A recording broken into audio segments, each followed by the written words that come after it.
A message to Garcia. In all this Cuban business, there is one man stands out on the horizon of my memory, like Mars at perihelion. When war broke out between Spain and the United States, it was very necessary to communicate quickly with the leader of the insurgents. Garcia was somewhere in the mountain vastnesses of Cuba. No one knew where. No mail nor telegraph message could reach him. The president must secure his cooperation, and quickly. What to do? Someone said to the president, "There is a fellow by the name of Rowan. We'll find Garcia for you if anybody can." Rowan was sent for and given a letter to be delivered to Garcia. How the fellow by the name of Rowan took the letter, sealed it up in an oilskin pouch, strapped it over his heart, and 4 days landed by night off the coast of Cuba from an open boat, disappeared into the jungle, and in 3 weeks came out on the other side of the island, having traversed a hostile country on foot, and delivered his letter to Garcia, are things I have no special desire now to tell in detail. The point that I wish to make out is this. McKinley gave Rowan a letter to be delivered to Garcia. Rowan took the letter and did not ask, "Where is he at?" By the eternal!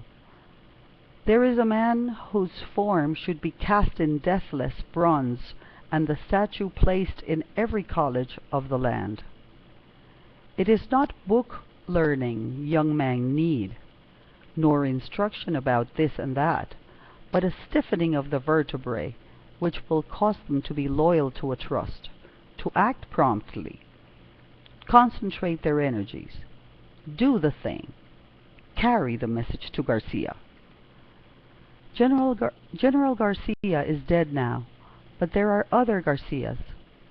No man who has endeavored to carry out an enterprise where many hands are needed, but has been well nigh appalled at times by the imbecility of the average man, the inability or unwillingness to concentrate on a thing and do it. Slipshod assistance, foolish inattention, dowdy indifference, and half-hearted work seem the rule, and no man succeeds unless by hook or crook or threat he forces or bribes other men to assist him. Or mayhap God in his goodness performs a miracle and sends him an angel of light for an assistant. You, reader, put this matter to a test. You are sitting now in your office. 6 clerks are within call. Summon anyone and make this request. Please, look in the encyclopedia and make a brief memorandum to me concerning the life of Correggio. Will the clerk quietly say, "Yes, sir," and go do the task? On your life he will not. He will look at you out of a fishy eye and ask one or more of the following questions. Who was he? What encyclopedia? Where is the encyclopedia? Was I hired for that? Don't you mean Bismarck? What's the matter with Charlie doing it? Is he dead? Is there any hurry? Shan't I bring you the book and let you look it up yourself? What do you want to know for? And I will lay you 10 to 1 that after you have answered the questions and explained how to find the information and why you want it, the clerk will go off and get one of the other clerks to help him try to find Garcia, and then come back and tell you there is no such man. Of course, I may lose my bet, but according to the law of average, I will not. Now, if you are wise, You will not bother to explain to your assistant that Correggio is indexed under the C's, not the K's, but you will smile sweetly and say, "Never mind," and go look it up yourself. And this incapacity for independent action, this moral stupidity, this infirmity of the will, this unwillingness to cheerfully catch hold and lift, these are the things that put pure socialism so far into the future. If men will not act for themselves, what will they do when the benefit of their effort is for all? A first mate with knotted club seems necessary, and the dread of getting the bounce Saturday night holds many a worker to his place. Advertise for a stenographer, and 9 out of 10 who apply can neither spell nor punctuate, and do not think it necessary to. Can such a one write a letter to Garcia? "You see that bookkeeper?" said the foreman to me in a large factory. "Yes, what about him?"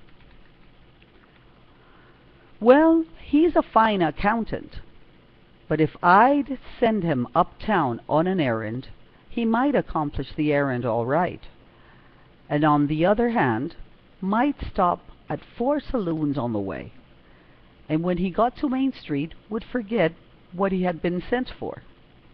Can such a man be entrusted to carry a message to Garcia?"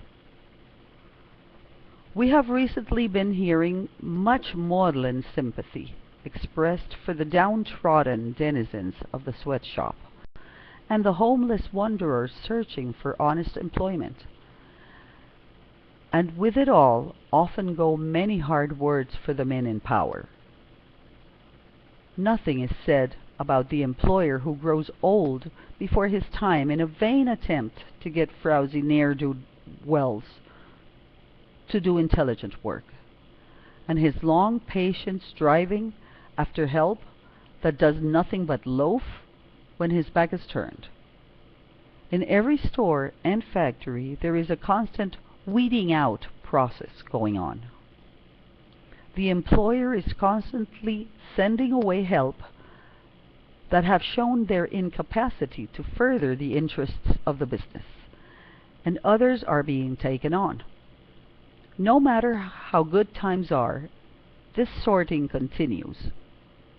Only if times are hard and work is scarce, the sorting is done finer, but out and forever out the incompetent and unworthy go.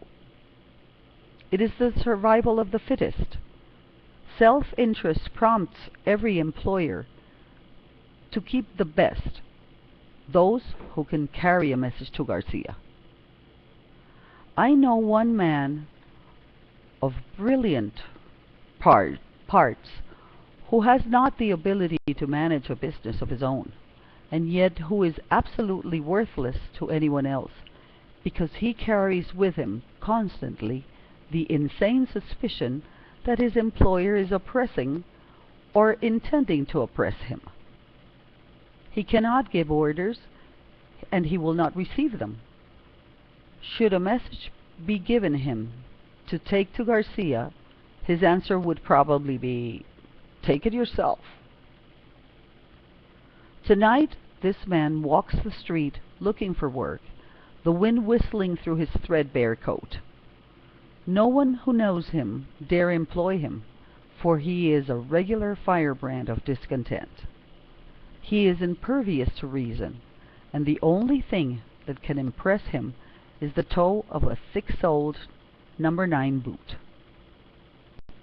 Of course, I know that one so morally deformed is no less to be pitied than a physical cripple.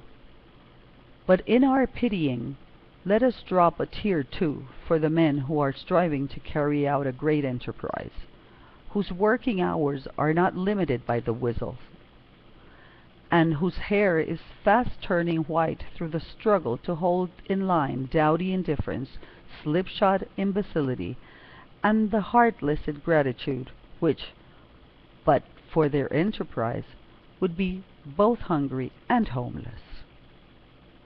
Have I put the matter too strongly? Possibly I have.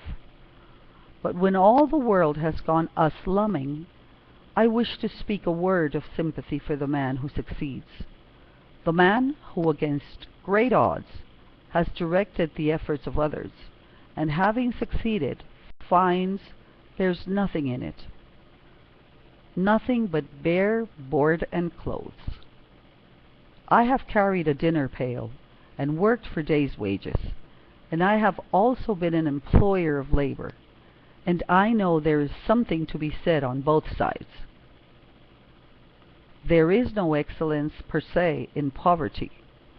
Rags are no recommendation, and all employers are not rapacious and high-handed, any more than all poor men are virtuous. My heart goes out to the man who does his work when the boss is away, as well as when he is at home.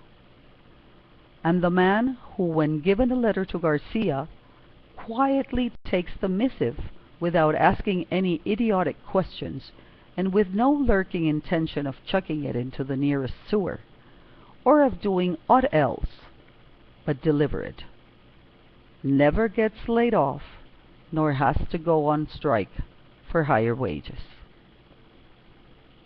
Civilization is one long, anxious search for just such individuals. Anything such a man asks shall be granted.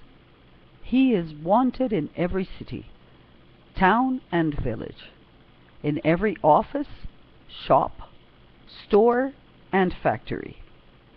The world cries out for such. He is needed, and needed badly. The man who can carry a message to Garcia.